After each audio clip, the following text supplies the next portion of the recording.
Welcome to a beginner's guide to the Exchange Traded Fund, or ETF. Investing doesn't have to be complicated. We'll show you how to own a piece of the entire market in a single transaction. Trying to pick the one stock that will skyrocket is difficult. This is often called the needle in the haystack problem. If that one company fails, your entire investment takes a hit. We'll show you a smarter way than playing this risky game.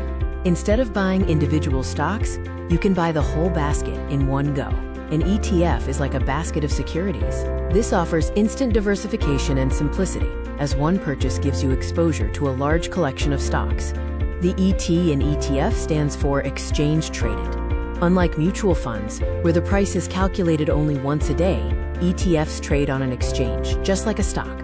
You can buy or sell instantly throughout the trading day as prices fluctuate. When you buy a share of an ETF, you are buying a slice of every company inside it.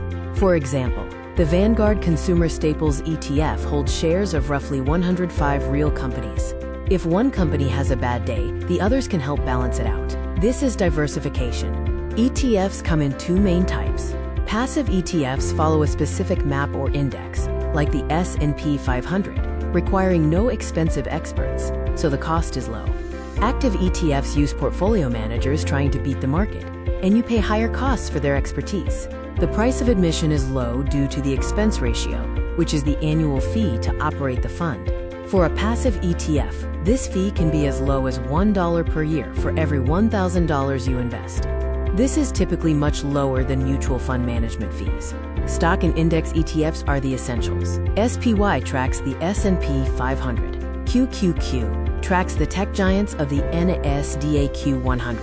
IWM tracks small, up-and-coming U.S. firms in the Russell 2000. These are often the foundation of an investment portfolio.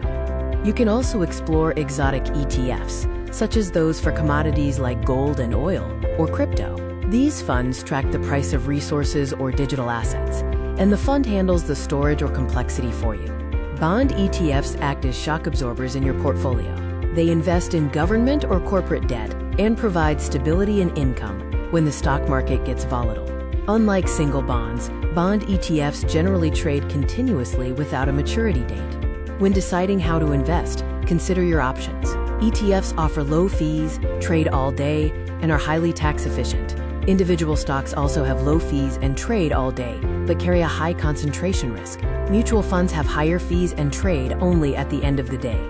You still get paid with ETFs. The companies in the basket pay dividends, and the ETF passes them directly to you.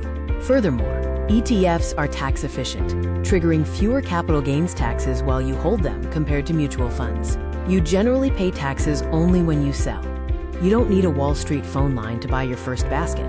You just need an app. You can use online brokers, robo-advisors that build portfolios for you, or trading apps. A helpful tip is to use an ETF screener tool to filter by expense ratio to find the lowest fees. The best strategy is slow and steady through dollar cost averaging. Instead of trying to guess the perfect time to buy, invest a fixed amount of money at regular intervals. This smooths out the average cost of your basket over time. To summarize your takeaways, don't pick needles. Use ETFs to instantly diversify.